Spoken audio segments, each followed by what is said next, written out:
Coronation grapes are similar to Concord grapes, except they are seedless. Coronation grapes have a musky sweet taste and are the best table grapes to turn into grape soda because they create an intense concentrated syrup.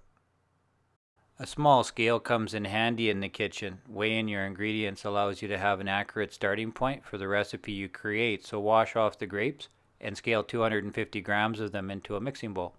Add 50 grams of a good quality local honey or to taste. The sugar helps the fruit macerate, which helps to extract the natural syrup from the grapes. Transfer the grapes to a food saver bag and add a little lemon zest and a little lemon juice to create the poaching liquid. Seal the bag and squash some of the grapes to release their juice to add to the poaching liquid.